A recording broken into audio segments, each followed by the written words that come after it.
அஸ்ஸலாமு அலைக்கும் வரஹ்மத்துல்லாஹி வபரகாத்துஹ். லா தஹ்சன், கவலை கொள்ளாதீர். மீண்டும் சொல்கிறேன், லா தஹ்சன், கவலை கொள்ளாதீர். வாழ்வில் சிரமங்கள், கஷ்டங்கள், இன்னல்கள், தனிமை, தவிப்பு என எதுவாக இருந்தாலும் கவலை கொள்ளாதீர். ஏன் சொல்கிறேன் தெரியுமா? இறைமுறைகள் நீங்கள் எங்கு எடுத்து படித்து பார்த்தாலும் இறைவனை சார்ந்து நம்பிக்கை கொள்ளக்கூடியவர்கள் கவலை அடைவார்கள் என்ற ஒரு வசனம் இல்லை. இறைமுறையில் இருக்கக்கூடிய வசனம் எல்லாம் இறைவனை நம்பிக்கை கொண்டு வாழக்கூடியவர்கள் கவலை அடைய மாட்டார்கள் என்றுதான் இறைமுறை. அதனால் தான் சொல்லுகிறது லா தஹ்சன். இறைவன் சொல்கிறான், கவலை கொள்ளாதீர்.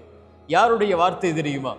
ஒரு தூதரும் தோழரும், அல்லாஹுடைய தூதர் ஸல்லல்லாஹு அலைஹி வஸல்லம் அவர்களும் அவர்களுடைய தோழர் அபூபக்கர் சித்திக் அவர்களும் ஒரு குகையில் தஞ்சமடைகிறார்கள். இருளால் சூழப்படுகிறது அந்த குகை.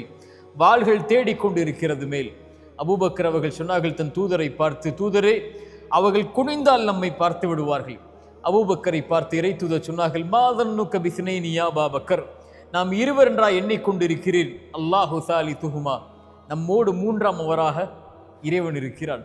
லா தஹ்சன், அதனால் சொல்கிறேன் அபூபக்கரே, கவலை கொள்ளாதீர், இறைவன் நம்மோடு இருக்கிறான். இறை தூதரையும் அந்த தோழரையும் இறைவன் பாதுகாத்தான் அந்த குகையிலிருந்து.